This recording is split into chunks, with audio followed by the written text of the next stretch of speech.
ለ34 ዓመት ፓስተር የነበረው ሰው ወደ ኢትዮጵያ ኦርቶዶክስ ቤተክርስቲያን መጣ። ጉድ! የሊቀ መዘምራን ቴዎድሮስ ዮሴፍን የእውነት እያመመኝ ነው የሰማሁት። ቤተክርስቲያን የሚያሰኟት ሊቃነ ጳጳሳት ናቸው። ተሳስቻለሁ? አጨብጭቡና ብዙ አይደሉም ናቸው። ሰላም ውድ የተከበራችሁና የተወደዳችሁ የዚህ ቻናል ቤተሰቦች እንዴት ናችሁልኝ? ሰሞንኛ ወቅታዊ አነጋጋሪ የሆነ ቪዲዮችን ይዤላችሁ መጥቻለሁ። ታዲያ ቤተሰቦች ለቻናላችን አዲስ ከሆናችሁ ቻናላችንን ሰብስክራይብ እንዲሁም ደግሞ ቪዲዮቻችንንም ላይክ ማድረጋችሁን አትርሱ። ብዙ ጊዜ ሃይማኖታዊ ፕሮግራሞች የሚተላለፉበት ቻናሎች ሰብስክራይብ ያንሳችኋል። እኔም ቤተሰቦቼ ሰብስክራይብ እንድታደርጉኝ አልኩኝ አክብሮቴ ጥያቄን የጠየቅኳችሁ ነው። ቪዲዮቹን አይተን እንመለስ።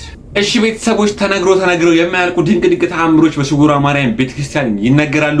እኔም ብዙ ጊዜ ለእናንተ ለቤተሰቦቼ እጅግ በጣም ደስ የሚሉ ድንቅ ተአምሮችን ይዤላችሁ እመጣለሁ። እስኪ ደግሞ ለዛሬ ይዤላችሁ የመጡትን ተአምር ሰምተን እንመለስ። ልጄ ወልዳ 45 ቀን አልሞላትም። ታፈነችብን። ሬሳ ይዘን ሆስፒታል ገባን። መብርሃን ሽንት ቤት ቁሜ ነው የምነግርሽ አንቺ ቦታ አትመርጭም ብላ አልቅሳ ተንበርክካ ልጄን አድኝልኝ ምንም ማታቀናት ይሄን ነው የምትለው ነገር የላትም አትርፊልኝና ላውደ ምሕረትሽ ቆሜ ባልናገር እናቴን እልካለሁ ብላ አትርፋላታለች። ይሄው እግዚአብሔር ምስጋና መብርሃን ምስጋና ይግባት።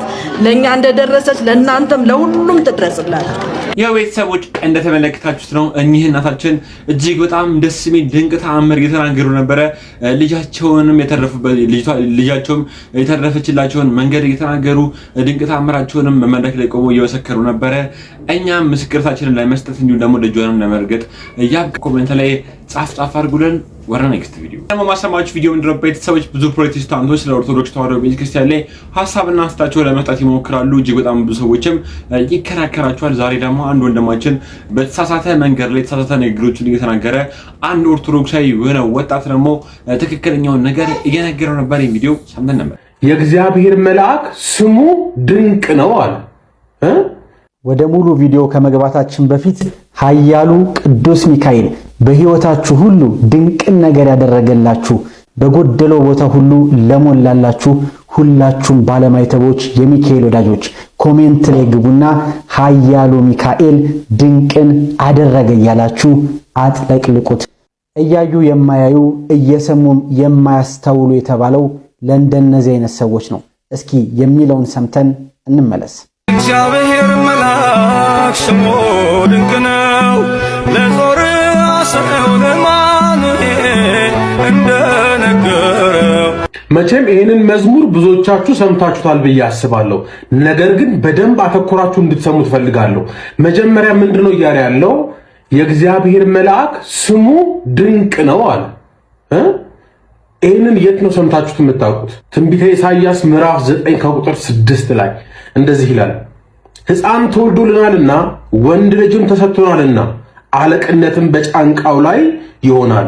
ስሙ የዚህ የተወለደው ስሙ ድንቅ መካር፣ ኃያል አምላክ፣ የዘላለም አባት፣ የሰላም አለቃ ተብሎ ይጠራል።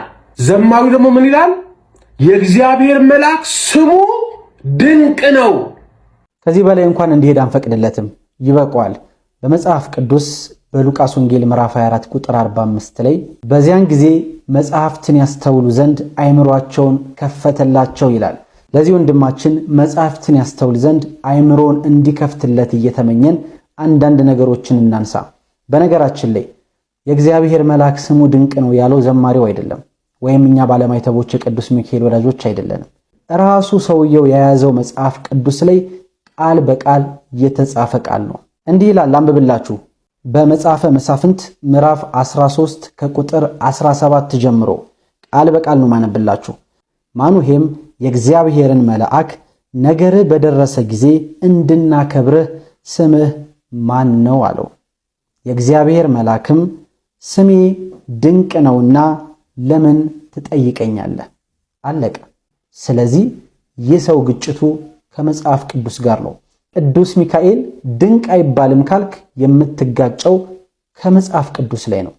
በነገራችን ላይ የሐዋርያት ሥራ ላይም ሐዋርያት ድንቅን ነገር አደረጉ ተብሎ ተጽፎላቸዋል። መጽሐፈ ኢዮብ ላይ ደግሞ ኢዮብም ድንቅ ነገርን ተናገርኩ ብሎ ጽፏል። አንዳንዴ ለእግዚአብሔር የምንጠቀማቸውን ቃላት ሌላ ቦታ ላይም እንደየአገባባቸው እንደየአውዱ ለሌሎች ነገሮች ልንጠቀም እንችላለን። በዘመናችን መቄዶንያ ድንቅን ነገር አደረገ ብንል የእግዚአብሔር ስም ቀማ ልትል ነው እንዴ? ወይም ደግሞ የሆነ ሰው ትልቅ ስራ ሰርቶ ድንቅን ነገር አደረገ ብለን ብናደንቀው የእግዚአብሔርን ስም ቀማ ልትል ነው እንዴ? ለምሳሌ ጌታችን መድኃኒታችን ኢየሱስ ክርስቶስ ሲያስተምር በማቴዎስ ወንጌል ምዕራፍ 6 ቁጥር 24 ላይ ለሁለት ጌቶች መገዛት የሚቻለው ማን ነው ይላል። ታዲያ ኢየሱስ ክርስቶስ ገንዘብን ጌታ ስላለው ጌትነቱ ከሱ ጋር የሚስተካከል ነው ማለት ነው እንዴ? ወንድማችን ማስተዋል የሌለበት ትንሽ ዕውቀትህ አንቆ እንዳይገልህ። በነገራችን ላይ ድንቅነሽ፣ ድንቅነህ፣ ድንቁ የተባሉ ስሞችም እንዳሉ አትርሳ። ለማንኛውም የመላእክት አለቃ ቅዱስ ሚካኤል ግን እውነትም ስሙ ድንቅ ነው።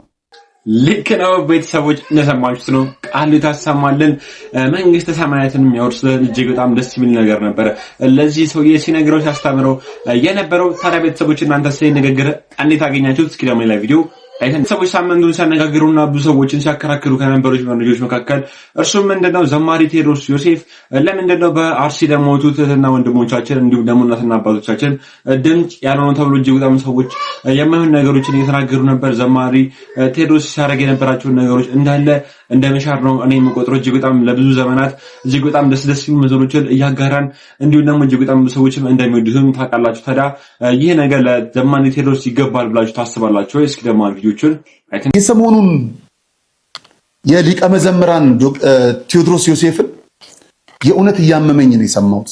የእውነት በጣም እያመመኝ። ምክንያቱም አንዳንዴ ኦርቶዶክሳውያን ጠላቶቻችን ሁለት በአንድ ነው የመጡብን። አንድ ሞታችን ምንም ጥርጥር የለውም እየገደሉ፣ ሁለተኛ የኛ የምንላቸውን ሰዎች ከኛ በመለየት ነው የመጡብን። የኛ ከምንላቸው አገልጋዮች ጋር እንድንለያይ ነው የመጡብንና እንንቃ፣ ቆም ብለን እንንቃ። መንቃት መቻል አለብን። ገዳዮቻችን በአንዴ ሁለቴ ነው እየገደሉን ያሉት። ቢችሉ 3 4 መጨመር ይፈልጋሉ። ቆም ብለን ከሞታችን እኩል ሌላ ሞት አንሙት። ምንም ጥርጥር የለውም። በኢትዮጵያ ኦርቶዶክስ ተዋሕዶ ቤተክርስቲያን ከምናከብራቸው አገልጋዮች መካከል ሊቀ መዘምራን ቴዎድሮስ ዮሴፍ አንዱ ናቸው። በጣም ብዙ ተገልግለንባቸዋል። የተናገሩት ነገር ትክክል አይደለም። አዎ ትክክል አይደለም። እንዲህ አይነት ጸጋቸው ሌላ የሆኑ ንግግር ያልሆኑ ሲናገሩ ማስተዋል መቻል አለበት። ሊቀ መዘምራን ማስተዋል ነበረባቸው። ትክክል አይደለም። የእሳቸው ጸጋ መዘመር ነው። ግን ከኛ ሊነጥሉብን ስለመጡ ግዴላችሁም ቆም ብለን እናስብ። በብዙ ያገለገሉን ይበልጣል አንድ ቀን ተናግረዋል ብለው ከሚሉት ጠላቶቻችን በምንም መልኩ ገብተው እኛን መሰንጠቅ ነው የሚፈልጉት። ግድ የለም ሊቀ መዘምራን ተሳስተው ከሆኑ እንኳን በቅርብ ባሉ ሰዎች እንዲመከሩ ምንድነው ያሉት ተብሎ እንዲመረመሩ ይደረግ እንጂ የደቡብ ፍርድ እንድንሄድባቸው አይሁን። ግድ የለም በእሳቸው ዝማሬ ያልተጽናና የለም። በእርግጠኝነት ኦርቶዶክሳውያን አሁን ከምንሰማው ዝማሬ ከ50% በማይተናነስ የሊቀ መዘምራን ቴዎድሮስ ዮሴፍ ነው። አሸማቀን ከአገልግሎት ለማጥፋት እንደዛ አይደል የሰሩት ስህተት ምንም ጥርጥር የለውም ስህተት ነው። እኛ የተናገርነው የትኛዎቹን ቅድም እንደሆነ ነግረናቸዋል። ስለዚህ እንደው ቆም ብለንም ሁለት ነገር እንዳይገሉብን ገዳዮቻችን ሁለት ነገር እንዳያሳጡን ኦርቶዶክሳውያንን በሕይወት አሳጥተውናል። በቁም ደግሞ አገልጋዮችን መነጠል ላይ ነው የመጡትና ይሄ ደግሞ ቅድም ታሟል ብዬ ከነገርኳችሁ ሰዎች አንደኛው ሰው እንዳይኖረን ነበር ማድረግ የመጀመሪያ ስራቸው። ቅድም መጀመሪያ ላይ ታሟል ያልኳችሁ ሰው መጀመሪያ ያደረጉት ሰው ማሳጣት ነበረ ቤተክርስቲያንን። ግን የወላድ መካን አልነበረችም ቤተክርስቲያን። አስገቡና የተቀበልናቸውን ሰዎች ይዘውብን ወጡ። ባዶ የምንቀር መስሏቸው። ይተካል እግዚአብሔር ይተካል። ዲያቆን አቤል መክብብ ብሎታል በጣም በሚገርም መልኩ። ይተካል አገልጋይ ተተክተው መጥቷል። ሊቀ መዘምራን ዶክተር አልኩኝ እግዚአብሔር ያድላቸው። ዶክተር ሬቱም ችግር የለውም ከሆነ በቅርብ ያላችሁ ምከሯቸው። መመከር ከሆነ ተሳሳቱ ከሆነም ልጆች ጥሯቸው እንጂ እንደው ከአገልግሎት ለመነጠል የሚደረገው ሂደት አካሄዱ ስተት ስላልሆነ አንዳንዴ በቤተ ክህነት ውስጥም ቅርብ የሆኑ ለሳቸው የሚመስሉ ክፉ ቀንን የጠበቁ እሰይ ብለው የተነሱ አገልጋይ የሚመስሉ ሰዎችንም አይተናል። ሰው የወደቀ ዛፍ ዛቢያ ይበዛበታል። ኖ አይደለም፣ እግዚአብሔር እንደዛ ያስኬድ። የሁላችንም ክፉ ቀን አለ። ያ ክፉ ቀን ግን እኛው ክርስቲያኖች ለኛው ክርስቲያኖች እንተው። የተሰደቡ ቲክቶከሮች ቢኖሩ፣ የተሰደቡ ዩቲዩበሮች ቢኖሩ፣ የተሰደቡ ምናምን ቢኖሩ ለምን እንደተሰደበ ስለሚያውቁት ቲክቶከሮቹ ችግር የለባቸውም። ደስ የሚለው ቆዳቸው ጠንካራ ነው። ስለ ቤተ ክርስቲያን ብቻ ነው የሚያስቡት ልጆች ዩቲዩበሮች። በቤተ ክህነት ውስጥ በተኛችሁበት ጊዜ የተነሱት የቲክቶክ ሲኖዶስ ብትሏቸው ምናምን ብትሏቸው የተጠሩበት ለአገልግሎት ነውና እንደ ሰማዕታቱ እንደውም በጣም በሚያስገርም መልኩ በጣም የሚያስደንቀው ነገር አብዛኛው ቲክቶከር አብዛኛው ዩቲዩበር አሁን እየቆረበ ነው። በጣም በሚያስገርም መልኩ በጣም በሚያስደንቀኝ መልኩ እግዚአብሔር በሚያውቅ ብንኖርም የእግዚአብሔር ነን ብንሞትም የእግዚአብሔር ነን። ማክሲመም ጥንቃቄ ለክርስቲያን ንስሐ መግባት ነው፣ ሌላ ነገር አይደለም። ማክሲመም ጥንቃቄ ካደረገ ንስሐ መግባት። የቤተ ክህነት ሰዎች ዋጋ በማትከፍሉበት ጊዜ እኚህ የከፈሉ ልጆች ምናልባት በሊቀ መዘምራን ተነስተው ሊሆን ይችላል። ስምም ባይጠራ ሌሎች ምናምን ስሙ ተጠርቷል የተባለ ወንድማችንም ቢሆን ስለ ቤተ ክርስቲያን አንገቴን ብሎ ዋጋ እየሰጣል። ግድ የለም ባይሆንም እንመካከር። ስለዚህ ሊቀ መዘምራን ቴዎድሮስ ዮሴፍ ረገብ አድርገ ነው እንዳይደገም ድምፅ እንዲሆኑ ነው እንጂ የምንፈልገው ድምፅ እንዲታፈን አይደለም። የትኛዎቹን ብፁዓን ሊቃነ ጳጳሳት ብለን መጠየቅ ያስፈልጋል። ግን የምንናገራቸው ሊቃነ ጳጳሳት በደንብ ስሙን የያዙት ቦታው ላይ እናንተው ቤተሰቦች ተካል እግዚአብሔር አገልጋይ በቤቱ እንደሚባለው ሁሉ ዘማሪ ቴዎድሮስ በቻለው መጠን በራሱ መንገድም እሱም ድምጽ ለመሆን የሞከረበት መንገድ አለ። ግን አባቶች የሌሉበት ሃይማኖት ትክክል አይደለም ብሎ እጅግ በጣም ደስ የሚል ንግግሮችን እየተናገረ ነበር። ይሄ የኔ የግል አስተያየት ነው። ታዲያ ቤተሰቦች እናንተስ ይሄን ነገር ከሰማችሁ በኋላ ምን አይነት ስሜት ተሰማችሁ? እስኪ ደግሞ ዘማሪ ቴዎድሮስም በአንድ ወቅት ሲጠይቅ የተናገረው ነገር ሰምተን እንመለስ። ቤተክርስቲያን የሚያሰኟት ሊቃነ ጳጳሳት ናቸው። ተሳስቻለሁ? አጨብጭቡና በለዙ አይደሉ ናቸው። እባካችሁ እኔ ከዚህ በኋላ ላልናገር እችላለሁ ወይ ድጋሚ ላታገኙ ትችላላችሁ። ከልቤ ነው የምላችሁ፣ አባቶቻችሁን አክብሩ። ነገ ሙፍቲ ተነስተው ህንፃ ቤተክርስቲያን አያሳንሱልን። ነገ ሙፍቲ ተነስተው ቤተክርስቲያን አይባርኩልህ። እየሞትን እየተገደልን እንደሆነ እውነት ነው። ይሄ የሚታይ ምድር ላይ ያለ እውነት ነው። ነገር ግን የተረፍነውንም ሁሉ ለማገልገል አባቶች ያስፈልጋሉ፣ አገልጋዮች ያስፈልጋሉ። በጣም ጥንቃቄ ያስፈልጋል። ትናንትና እንደ ማህበራዊ ሚዲያ ነበር ከኦርቶዶክስ ቤተክርስቲያን ከኢትዮጵያ ኦርቶዶክስ ቤተክርስቲያን ወደ ኢትዮጵያ ኦርቶዶክስ ቤተክርስቲያን ከሌላ እምነት የመጣ ሰው ብዙ ነገር ይናገራል። አባቶቻችሁ እንዲያደርገው በእናንተ ዘመን እንዲሆኑ በእናንተ ዘመን ሞቱ በእናንተ ዘመን ቃጠሎ ሊሆን ይችላል። ግን ቢያንስ ትናንት ለጠመቀው እንኳን ጸበሉ እንኳን ከላው ላይ ሳይደርቅ አባቶችን የሚተች 5 ሳንቲም 20 ሳንቲም 10 እና 5000 ፎሎወር ለማግኘት አባቶቻችሁን የምትሰድቡ የምትነቅፉ ለጊዜው ትንሽ ፊት ስላላችሁ በእውነት የነበራችሁ እኔ ንግግር አለ ለትንሽ ሳንቲም ለ5000 ለ10000 ፎሎወር ብላችሁ አባቶቻችሁን ክብር ማሰቡ በታሪክ ተወቃሽ ትሆናላችሁ። ቤተክርስቲያኑም እያሰጣችሁ ነው፣ አባቶቻችንንም እያሰጣችሁ ባዶ ልታደርጉ ነውና በማህበራዊ ሚዲያ የምትጽፉትን የምትናገሩትን ተጠንቀቁ እባካችሁ፣ እባካችሁ። ደግሜ እላለሁ በወርቅ በእንቁ በእብነ በረድ ቤተክርስቲያን በብዙ ወጪ በብዙ ድካም ብናሳንስ መጥተው በሜሮን የሚያከብሩልን ብፁዓን አበው ሊቃነ ጳጳሳት ናቸው። በፍጹም እንደው በምትወዳ ድንግል ማርያም ካፋችሁ በማንጠፋው ድንግል ማርያም ይሻችኋለሁ። አንደበታችሁን ከማህበራዊ ሚዲያ ጠብቁ። ስፔሻሊ ደግሞ አባቶቻችሁን በመንቀፍ ክብር የለም፣ ነገ ያስፈልጉናል። እሺ ወንድሞች ሲበለልታ መጭብጨባ አምላካችን እግዚአብሔር ጭንቀት ሳሳይ ቤተሰቦች የሁለቱንም ሀሳብ ይዤላችሁ መጥቼ ነበር። እጅግ በጣም ሰዎች ሲከራከሩበት እንዲሁም ደግሞ ሲነጋገሩበት የነበረው ንግግሮች እነዚህን ይመስሉ ነበር። ታዲያ እናንተስ ቤተሰቦች ከየትኛው ወገን ናችሁ? ዘማሪ ቴዎድሮስ ያደረገው ነገር ትክክል ነው ብላችሁ ታስባላችሁ ወይ? የሚሰማችሁን ሀሳብና አስተያየት ኮሜንት ላይ አስቀምጡሉ። ሌላ ደግሞ ሳምንቱ ሲነጋገሩ ከነበሩ መረጃዎች ደግሞ መካከል ፓስተር በጋሻው እጅግ በጣም የማይባሉ ደግሞ አስገራሚ ንግግሮችን እየተናገረ ነበር። እጅግ በጣም ሰዎችን ደግሞ ሲያስገርም የነበረው ንግግር ደግሞ ምንድነው ቤተሰቦች ቪዲዮውን ሲሰራ ከኋላ እናታችን የቅድስት ድንግል ማርያም ምስልን አስቀምጦ ነበር። ታዲያ ቤተሰቦች ይህ ነገር ምን አይነት ምልክትን ያሳያል ብለው እጅግ በጣም ሰዎች የተቀባበሉበት ነበር። እስኪ ደግሞ ቪዲዮን አይተን እንመለስ። የእምዬ ማርያም ስዕል አለ፣ የቅዱሳን ስዕላት አሉ፣ ኢየሱስ ክርስቶስ አለ። ስዕሉ ተቃጠለ ተቀደደ የምትለው ምንድን ነው? በቫር እያየኸው ነው ያለፈውን። በቅዱሳት ስዕላት ስለምናምን በወቅቱ ሲዲዎቹ ላይ መጽሐፎቹም ላይ እኮ ስዕሎች ነበሩ በዛን ጊዜ።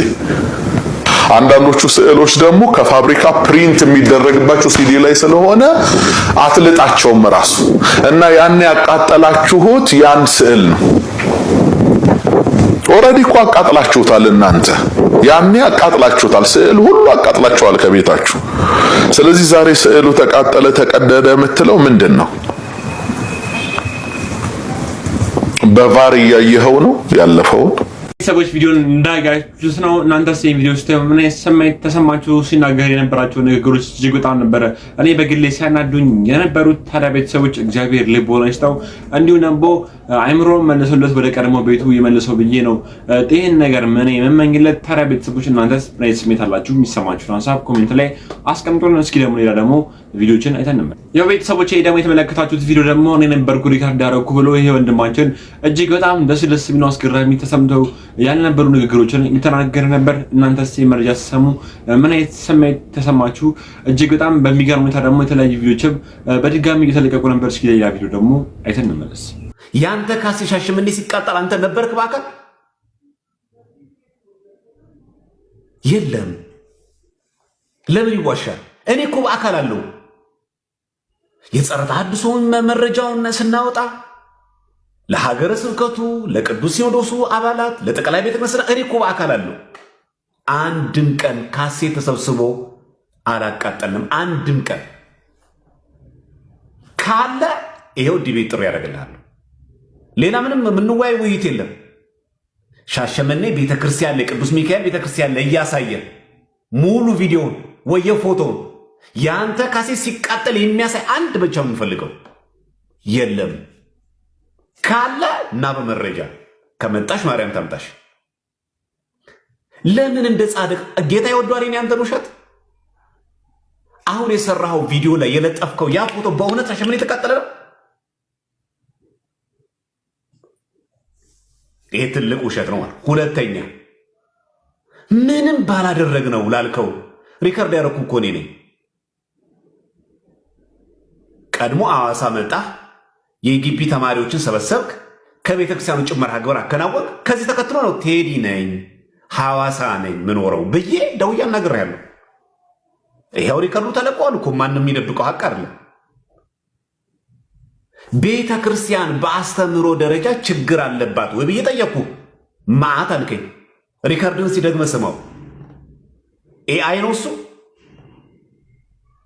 እንደውም እኮ ከራስ አንደበት እንደውም እኔ በስልክ ብዙ ማውራት አልወድም፣ ጌታ ግን አንተን አናግሮኛል ብለህ የተናገርኩ አንተ አይደለ?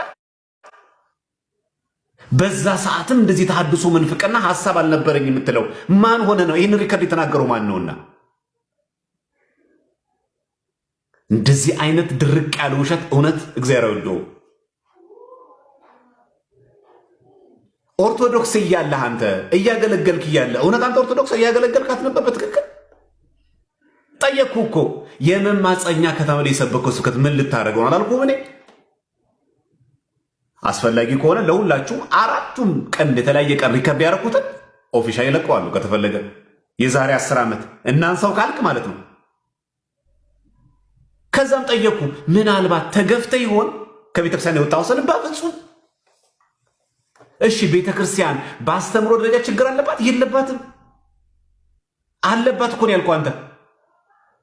ያውም እኮ አንድና ሁለት መስሎሃል እንዴ እኮ ነው ያልከኝ። መዓት ነው ያልከኝ። ታዲያ ቤተክርስቲያን በአስተምሮ ደረጃ ችግር አለባት ብሎ እያመነ ያለ ሰው ኦርቶዶክስ ነው?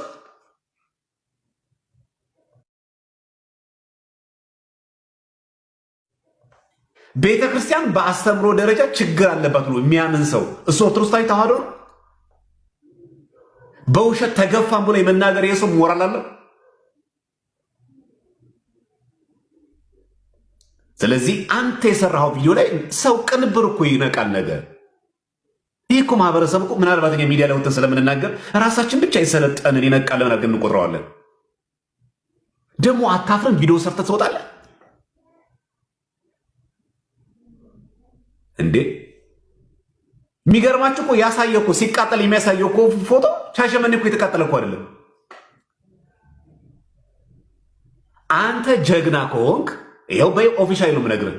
አንተ ብቃቱ ካለ ሻሸመኔ ያንተ ካሴት እንደተቃጠለ የሚያሳይ አንድ ማስረጃ ይዘራል።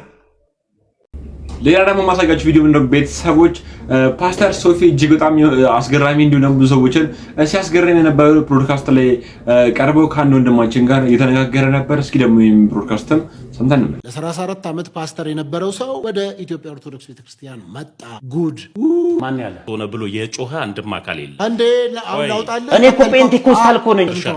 ኦርቶዶክስ ተቋም አይደለች። የውሸት ኢንፎርሜሽን እየተሰጠ ነው ማለት ነው። እኔ ምን አውቃለሁ? እስቲ በመስቀል ነው ክርስቲያን መሆናችን የሚታወቀው። እኔ አላውቅም። ጥቁር ኩርስ እኔ አምላክ አይደለም የቀየርኩት። አምላክ አልቀየርኩም ማለት ምን ማለት ነው? እኔ እችላለሁ። አይ አትችልም። ለምን እችላለሁ? በሰው ነው የተመሰረተ ኦርቶዶክስ። የቱ ጋር ወይ ጻፍላቸው። የሚያመልኩት እኮ አምላክ ሐሰተኛውን ክርስቶስ ነው። ከመጣው በኋላ እውነተኛውን ክርስቶስ ማምለክ ጀመርክ። እኔ እንጃ። በግሩፕ ተደባድበናል፣ ተሰዳድበናል። ግማሹን ራቁት ፎቶ እስኪያወጡ ድረስ ደርሰናል። እስከ ማሳሰር ድረስ ተደርሷል እኮ። ስለዚህ ነብይ ያልነበርክም ማለት ነብይ ያልነበርኩኝ። ኦርቶዶክስን ቀጥ እናደርጋለን። ኦንሊ ጂሰስ ላይ ቀጥ እናደርጋለን። ቤተክርስቲያን የተክላለ የጋነብ ደጆች የማይቋቋማትም ነው። የጋነብ ደጅ የማይቋቋማት አንዲት ቤተክርስቲያን ብቻ ነው የማውቀው። ስለዚህ ጴጥሮስ ምንድን ነበር ሃይማኖት? ኦርቶዶክስ። የት ነው ነብይ ነበር? ነብይ ተመስገን እጅ ካልጫነላቸው ደስ የማይላቸው እንቅልፍ ሁሉ ማይተኙዋሉ። በስልክ ራሱ እባክህ ዝም ብለህ በእምነት እጅ ላክልን ብለው እንቅልፍ የሚተኙዋሉ። ይሄ ነው አየህ ችግሩ። አንዱ ከሉተር ጋር፣ አንዱ ከፔንቴኮስታል ጋር፣ አንዱ ከጋልቪን ጋር፣ አንዱ ከተለያየ ጋር ተጋብቶ አሁን ኮሌክሽን የሆነ በየአይነት የሚመስል ምግብ ነው የሚበሉት። ፕሮቴስታንት ብለህ ልመልስላችሁ የለም ፕሮቴስታንት የሚባል። ስለዚህ ሌላው ሰው ጭስ አልባውን ኢንዱስትሪ ተቀላቅሎ እያገለገለበት ከሆነ ለምን እኔ እንዲገባው ፈልጋለሁ። እድሜ ስንት ነው አንተ? እድሜ መናገር ግዴታ የለም። ሰው ወደ ኢትዮጵያ ኦርቶዶክስ ተዋሕዶ ቤተክርስቲያን ተቀላቀለ ተብሎ እጅግ በጣም ብዙ ሰዎች ማን ነው እያሉ እየተጠየቁ ነበር። ፓስተር ሶፊም እየጠየቁ እውነቱም ሲገባኝ ወደ ኢትዮጵያ ኦርቶዶክስ ተዋሕዶ ቤተክርስቲያን ተቀላቅያለሁ ብሎ እጅግ በጣም ደስ የሚል መልስ እየመለስለት ነበር። በዚህ አጋጣሚ ቤተሰቦች የተለያዩ አርቲስቶች ከዚህ በፊትም ከኦርቶዶክስ ተዋሕዶ ቤተክርስቲያን ወጥተው ነበር። አሁን ደግሞ በድጋሚ በስውራ ማርያም አማላጅነት እንዲሁም ደግሞ እጅግ በጣም ደስ የሚሉ ቪዲዮችን እያለቀቁ ነበር። ወደ ኢትዮጵያ ኦርቶዶክስ ተዋሕዶ ቤተክርስቲያን ተቀላቀሉ እየተባለ ነበረ። ግን ይሄ ነገር ለኛ ምንም አይጠቅመንም። ምክንያቱም አንድ ሰው ወጣም ገባም ለኛ የሚጠቅመን ነገር የለምና በእውነት ቢመጡ ደስ ይለናል። ግን ደግሞ ቢወጡ ምንም የሚቀንስብን ነገር የለም። አርቲስት ማራማዊት ሰሞኑን እጅግ በጣም ደስ የሚል ኦርቶዶክሳዊ እንቅስቃሴ እያደረገች ነበር። በሰሜንሽ ማርያም ቤተክርስቲያን ተገኝታ እጅግ በጣም ደስ የሚሉ ቪዲዮችን እያጋራች ነበር። እንዲሁም ደግሞ በቅዱስ ላሊበላ ቤተክርስቲያን ተገኝታ እጅግ በጣም ደስ የሚሉ ቪዲዮችን እያጋራች ነበር። እስኪ ደግሞ ቪዲዮችን አይተን እንመለስ።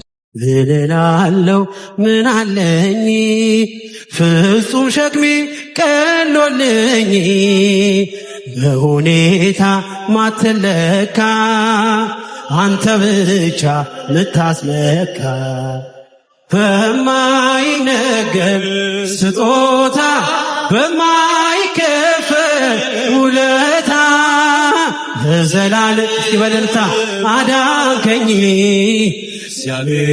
ተመስገንልኝ። ቤተሰቦች ይቺታችን ለመታደል በቅታ እጅግ በጣም ደስ የሚሉ ገዳማት ላይ ተገኝታ ቪዲዮችን እየሰራች ነበር። እንዲሁም ደግሞ ሰላም ተስፋዬም ወደ ኢትዮጵያ ኦርቶዶክስ ተዋሕዶ ቤተክርስቲያን ተመለሰች በድጋሚ እየተባለ ነበር። ይህ ነገር ደግሞ እኔ ቅድም ነገርኳችሁ ብትመጣ ጥሩ ነው፣ ባትወጣም ግን እኛ ምንም የሚቀርብን ነገር የለም። ታዲያ ቤተሰቦች እናንተስ በዚህ ጉዳይ ላይ ምን ሐሳብና አስተያየት ትሰጡበታላችሁ? ለዛሬ ይዤላችሁ የመጣው ቪዲዮ ለዚህ ይመስሉ ነበር። በቀጣይ አነጋጋሪ እንዲሁም ደግሞ ትምህርት አዘል የሆኑ ቪዲዮችን ይዤላችሁ እመጣለሁ። ስላዳመጣችሁኝ አመሰግናለሁ።